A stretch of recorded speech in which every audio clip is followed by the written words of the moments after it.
उजाडू दे आज साकड हे माग, होऊ दे पहाट नवी. आता होऊन जाऊ दे साऱ्या जगाला पाहू दे, पडू दे पाऊल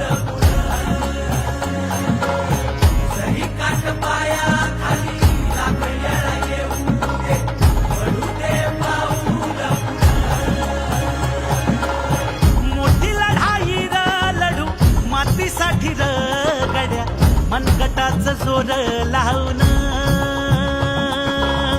दाटला जरी अंधार एकजूट होऊ आज, दिवा देऊ तेज दावर.